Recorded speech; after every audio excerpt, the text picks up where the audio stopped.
Bonjour à tous, c'est Jenny Garden, je suis médium énergéticienne et je canalise les messages de votre flamme jumelle. Vous avez la possibilité également, si vous le souhaitez, de poser des questions supplémentaires pour mieux comprendre certains des agissements de votre flamme jumelle. Je remercie le runner et cette chaiseur d'avoir accepté que je puisse partager le message sur la chaîne pour justement pouvoir aider les personnes qui sont en parcours de flamme jumelle. Donc allez, c'est parti pour le partage. Si tu savais parfois, comme j'ai honte, de certains de mes comportements à ton égard, tu dois me trouver con ou puéril, ou peut-être même les deux. Oui, j'ai déjà utilisé ta fille comme excuse plus ou moins flagrante pour t'écrire ou te toucher émotionnellement. Je sais que ce n'est pas forcément bien, que c'est même plutôt lâche, et je m'en veux. Je sais que cela te fait souffrir, et je ne le souhaite pas. Mais pour t'expliquer les choses, c'est comme si il y avait des programmes à l'intérieur de moi qui s'enclenchaient tout seuls. Ce n'est pas une excuse, tu t'en doutes, mais c'est ce que je ressens. Une part de moi ne veut pas se comporter ainsi, car je sais que cela va te blesser. Mais cela se produit malgré tout. Et là j'ai honte. Je culpabilise de t'avoir fait mal. Je me traite d'abruti. Je me hais d'avoir eu ce comportement.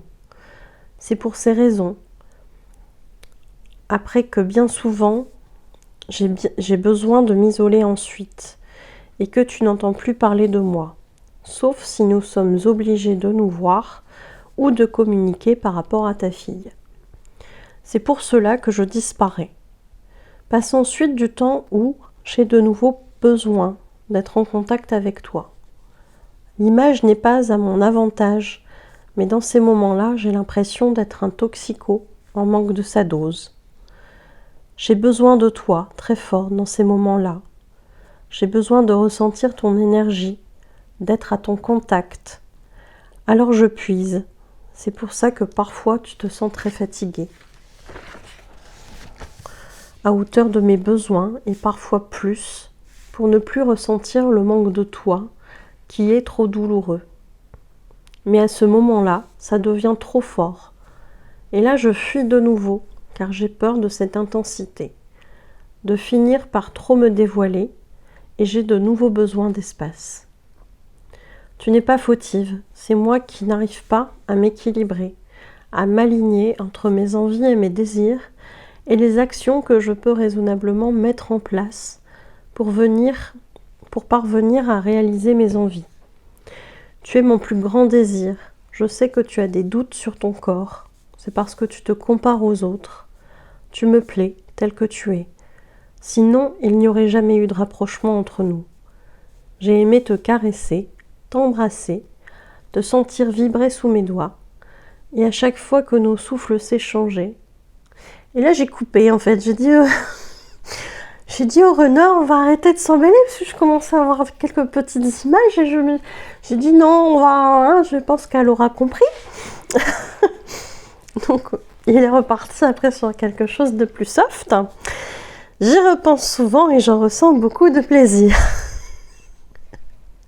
Je sais que ce n'est pas bien car je ne suis pas libre et que j'ai eu plusieurs conquêtes depuis que l'on se connaît. Mais sache qu'aucune d'elles que tu juges plus belle, mieux foutue, plus jeune que toi, ne m'a fait cet effet-là. Tu es tout, elles ne sont qu'un bout de toi. Celle que je recherche, c'est toi, et je le sais au fond de moi. Reste plus qu'à ce que l'info soit conscientisée plus haut, mais mon cœur vibre pour toi, n'en doute pas. Je t'aime. Bon, on est reparti sur un petit truc un peu plus compliqué après, mais fallait que ça redescende un petit peu, hein, ça devenait compliqué. Alors, en termes de ressenti, effectivement, qu'est-ce que je peux vous expliquer là-dessus? Donc, on a en début de message un runner qui est dans de la culpabilité, hein, clairement, puisque il nous parle, enfin il parle à cette chasseur de certains de ses comportements qu'il a eus et il a conscience que ces comportements ne sont pas les plus positifs, hein, puisqu'il parle de peut-être cette chasseur qui aurait pu le percevoir comme quelqu'un de con, de puéril, etc. Donc c'est vrai que c'est pas forcément évident dans ce sens-là, mais bon. Donc ils ont conscience quand même, hein, nos chers runners, quand ils se comportent pas forcément très très bien vis-à-vis de leur chaser, qu'il y a des choses qui se font pas en fait, hein, techniquement parlant. Et souvent ils ont conscience aussi, ils ressentent même quand ils nous blessent. Donc souvent c'est douloureux pour eux cet aspect-là, mais effectivement c'est comme ça. Alors on a ici un contexte où la fille de cette chaser est en contact en fait avec le runner de ce duo. Donc runner et chaser sont amenés à se croiser en fait, hein, dans ce contexte-là, ou avoir des informations sur les potentiels événements qu'il pourrait y avoir par rapport à tout ça. Donc, c'est déjà arrivé visiblement que le runner utilise cet enfant comme petite excuse, hein, pour provoquer, pour aller chercher, pour aller titiller, pour aller mettre des petites choses là qui touchent. Et ça, il n'en est pas forcément très très fier. Donc il redit là encore qu'il ne souhaite pas faire souffrir cette chaser, mais que effectivement il y a comme des programmes en fait qui s'enclenchent tout seuls, et c'est pas si loin que ça de la vérité, puisque runner comme chaser ont des programmes spécifiques à eux et qui vont entre guillemets, s'enclencher quand il y a des situations très particulières et afin de faire réagir, afin de faire travailler l'autre, donc ça va s'enclencher. Donc c'est une bonne image, je trouve, hein.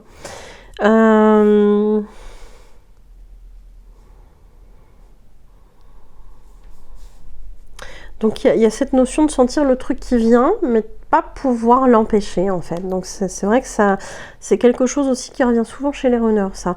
De sentir qu'il va se passer un truc, qu'ils vont dire un truc, qu'ils vont avoir un comportement qu'il ne faudrait pas avoir, mais pourtant ils n'arrivent pas à l'empêcher.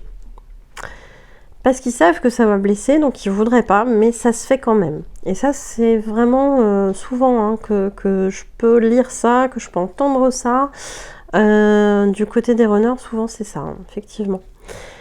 Et effectivement, derrière, il y a quoi? Il y a la honte, la culpabilité d'avoir fait mal à son chaser, d'avoir du coup une mauvaise opinion de soi qui vient se renforcer parce qu'elle est déjà là en fait, hein, cette mauvaise opinion de soi-même chez le runner. Et du coup, ici, forcément, ça n'arrange pas tout ça, hein, puisque du coup, là, en l'occurrence, hein, ils se traitent avec des noms d'oiseaux. On va pas dire lesquels, on les a entendus dans la lettre, on va pas les redire. Mais ça va effectivement jusqu'à la haine de soi, hein, dans ces comportements-là, parce qu'ils savent que c'est pas top.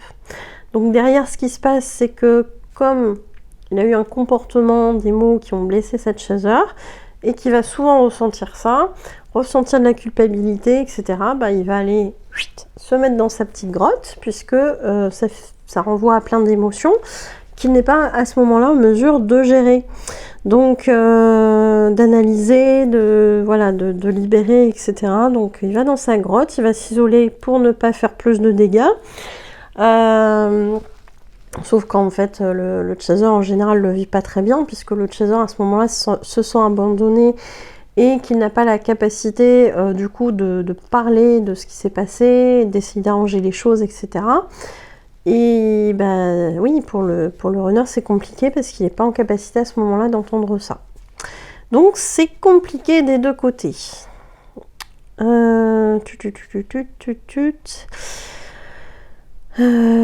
Alors effectivement, ils ont plus de communication dans ces moments-là, sauf via l'intermédiaire de la fille qui est régulièrement en contact avec le runner. Donc quand ils n'ont pas le choix, en fait, ils se parlent, mais de manière très distante, très neutre et tout ça.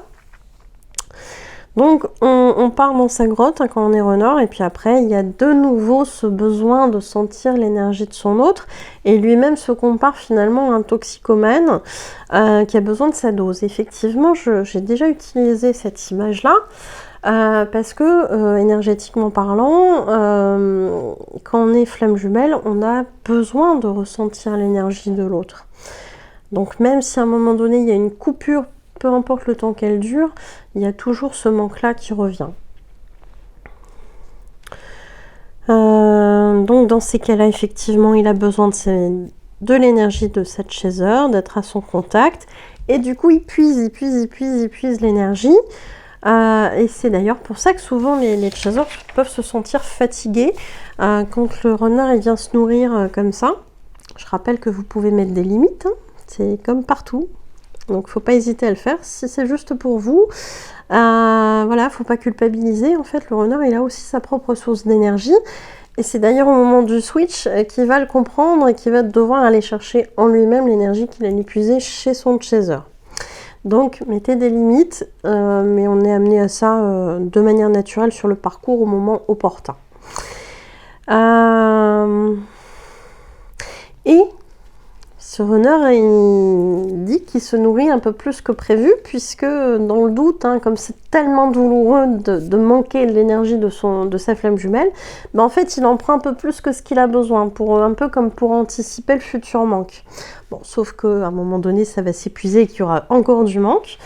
Mais voilà, il anticipe, hein. Alors ça se fait pas consciemment, hein, bien sûr, hein, c'est un phénomène énergétique. Hein. Et il s'arrête pourquoi ? Parce que là, du coup, ça devient trop en termes d'énergie et que du coup, c'est trop fort et c'est trop dur à gérer pour lui. Donc là encore, quand c'est trop, on retourne dans sa grotte. Ben oui. Et il explique bien dans son message que c'est pas de la faute en fait de cette chaser, c'est que vraiment lui n'arrive pas à s'aligner, n'arrive pas à trouver un équilibre entre ses envies d'être avec elle, mais les comportements qui sont liés à la matière et qui ne sont pas appropriés dans ce cadre-là, puisqu'on l'a compris à la lecture de la lettre, le runner n'est pas célibataire, donc forcément, voilà, ça il y a un problème en termes d'éthique, il y a un souci, donc forcément, c'est compliqué. On peut pas être aligné hein, quand on est avec quelqu'un et qu'on pense à quelqu'un d'autre. On peut pas, c'est pas possible. Alors, j'en suis où? Alors là, le passage aussi qui a été important, c'est tout le passage en fait où il rassure cette chaser qui est peut-être pas forcément très confiante sur son apparence physique, à tort ou à raison. Voilà, c'est même pas question de ça. C'est juste que parfois, effectivement, par rapport à son corps, quand on se compare à d'autres personnes, alors là c'est le corps, mais ça peut être sur d'autres domaines, hein, ça peut être en termes d'intelligence, en termes de capacité à faire la conversation, etc. Si on cherche bien, on a tous des complexes. Hein. Et en fait, ici, le runner qui spontanément vient rassurer cette chaser, du coup sur le point qui l'embête, son physique, son corps, et qui explique que non, en fait, lui il l'aime comme elle est, et là encore, c'est vrai que c'est souvent des doutes qui viennent du chaser. Le chaser est conscient dans le parcours que le temps passe. Et effectivement, sur les parcours, vous l'aurez compris, on n'est pas sur 3 mois de parcours. Souvent, on va être sur plusieurs années de parcours. Donc, le chaser qui est conscient du temps qui passe, en fonction de l'âge, pourrait avoir envie d'avoir des enfants, pourrait avoir envie de tout simplement vivre, de profiter de l'existence avec son runner sur le temps qui leur reste, peu importe le temps. Mais plus le temps passe, moins il y aura ces moments-là. Plus le temps passe, peut-être s'il y a question d'avoir envie d'avoir des enfants, chez la femme, à un moment donné, c'est une réalité, hein, l'horloge biologique, elle tourne. Il y a un temps limite, hein, au bout duquel ça marche plus.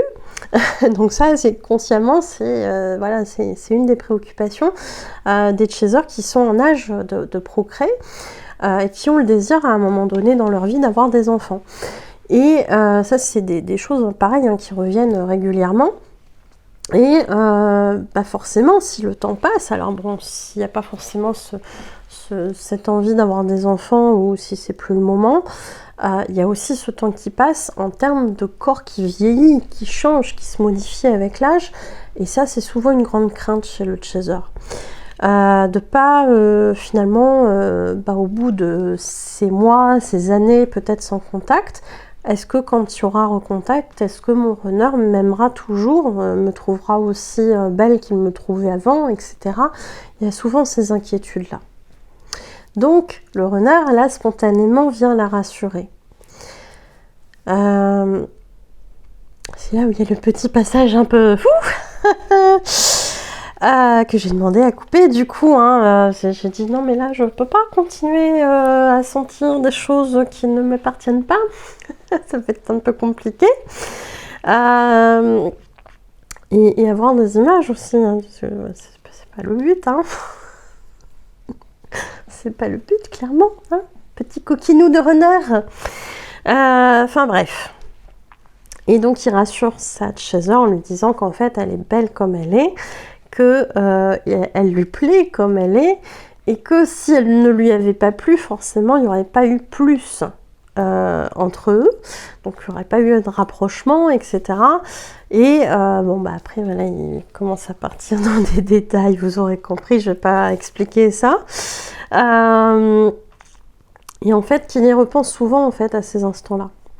Oui, forcément, si vous sentez une énergie de Kundalini à un moment donné, alors que vous êtes en train de faire votre vaisselle, c'est pas la vaisselle qui vous fait cet effet-là, et vous êtes nombreuses à ressentir ça en tant que chaser, alors qu'il n'y a pas d'explication. C'est tout simplement votre runner ou votre runneuse qui est en train de penser très fortement à vous.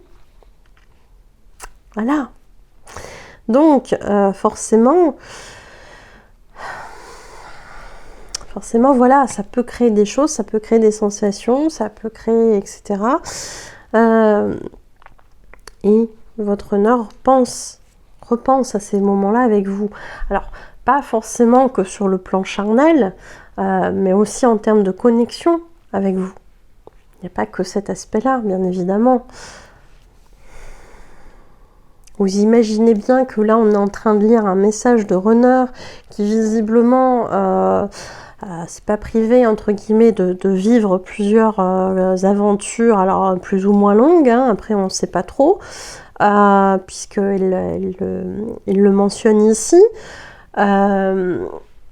S'il continue à penser à son chaser, c'est qu'il y a un truc en plus que du charnel, on est bien d'accord. Voilà. Mais encore faut-il se l'avouer. Ça, c'est un autre point. Parce que c'est pas toujours conscientisé.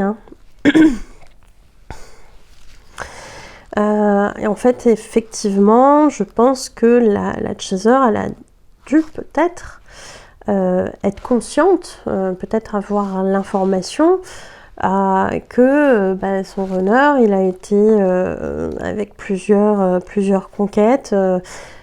Et peut-être effectivement qu'il y a un complexe, qu'elle s'est comparée à ces personnes, puisqu'il le dit lui-même, mais sache qu'aucune d'elles que tu juges plus belle, mieux foutue, plus jeune que toi ne m'a fait cet effet-là.